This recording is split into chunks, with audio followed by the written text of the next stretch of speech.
אני, כמו שבטח כבר השינו, לפני 3 חודשים ילדתי ילדה מהממת, ותודה. ואני צורכת זרי מלפני ההיריון ובמהלך ההיריון וגם במהלך תקופת ההנקה. וכמה דברים שאני שמתי לב, גם אני בן אדם בריא, אין לי, חוץ מתופעות אלרגיה שהיו לי פעם, לא היה לי שום דבר, לא הייתה לי ממש סיבה לצרוך, חוץ מהסקרנות. התחלתי, גם כשדיפק צ'ופרה מוציא משהו, הוא אומר, זה טוב למערכת החיסונית, אני לוקחת. והתחלתי לצרוך, והתגובה הראשונה שראיתי לפני ההיריון היה ציפורניים. אף פעם לא גזרתי ציפורניים, ולא שמתי לב לזה, כמו שאמרנו קודם במערכת העיכול.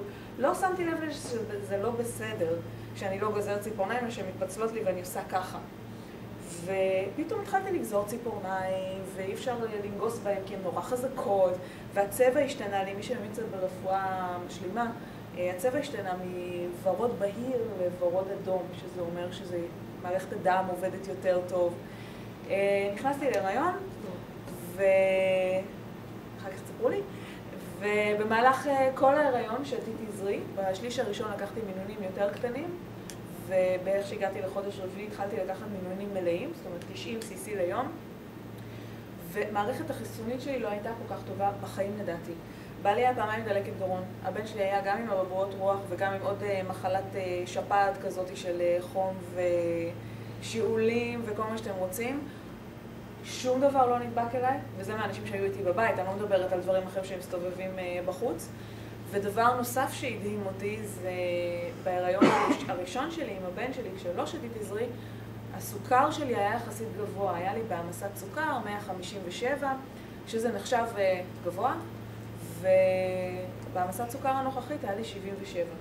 שמי שמבין במספרים האלה זה נמוך וזה מצוין וזה נהדר, ואני מייחסת את זה אך ורק לזרי, כי התזונה שלי הפעם לא הייתה כזאת טובה כמו שהייתה כשהייתי בהיריון הקודם, אז גם תוסיפו לזה תזונה לקויה, וביחד מה שזה עשה זה היה מדהים.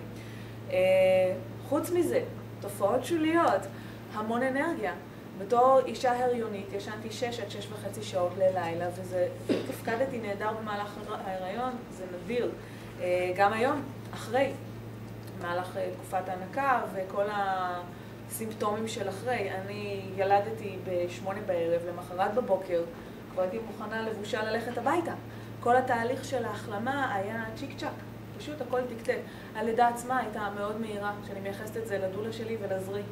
שתוך 3 שעות נולדה ילדה מהממת בלידה טבעית, והכל פשוט היה כמו בדואית, שהכל זורם. אני באמת מייחסת לזרי חלק מאוד מאוד גדול בכל הדבר הזה. זהו.